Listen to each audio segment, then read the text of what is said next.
Hello again, it's Orianna. It's been nearly a month since I left the vault now. We've built up a pretty good community here at Starlight. I'm actually surprised how well everything's coming out. I went back to Sanctuary recently. They told me when I got there that they'd had an attack. Raiders, again. Everyone had tried to hold them off as best they could, but when I was there we found the body of Mama Murphy. Their home, their sanctuary, was destroyed again.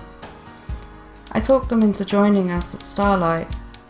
It took a couple of days. Marcy had moaned about not wanting to move again, but they finally decided to join us. Sturgis has taken up resident as the local mechanic, along with an old guy called John that seems pretty handy with a wrench. The two have taken it upon themselves to salvage what they can from the old cars here. John brought with him a young lad. I think he's his son? He immediately took up a position on guard and has taken to deferring to Preston. I don't mind. The more able bodies we have guarding the place, the safer we'll be.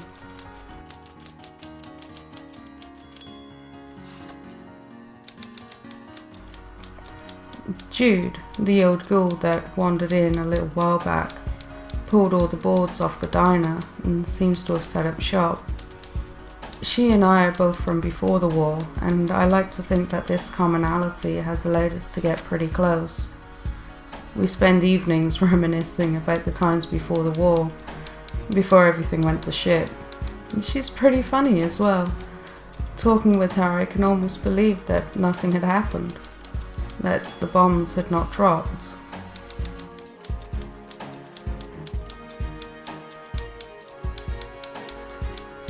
Preston's requested that we build somewhere for the guards and Minutemen to work out of, so Sturgis, John and Carl set about building some kind of barracks and common area for the guards to stay, while Preston, John's son, and June, of all people, stayed on guard.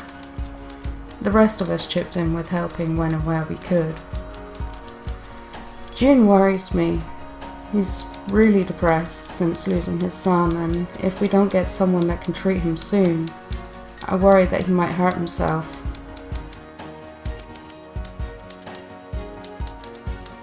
I headed to Diamond City to see if we could find a doctor and get some info about my son. Outside I met a reporter called Piper. She was having some trouble getting inside. Apparently she'd written some article implying that the mayor was some kind of machine. So I don't see where she got the idea from though. He looked pretty human to me. There was a lot of talk about these machines in Diamond City. Apparently you can't tell them apart from humans. Some place called the Institute makes them to replace people. Now there's a scary thought. She also told me that they had a bounty board as well, as a man called Valentine, who's a detective. So I posted my need of a doctor on the board as I searched out this detective's agency. I had to hunt Valentine down in Park Street Station. It took a long time getting through there, only for me to find out he's a machine. He called himself a synth. There's so much paranoia about synths around, I don't know if I can trust him. What scares me more? I might not have a choice.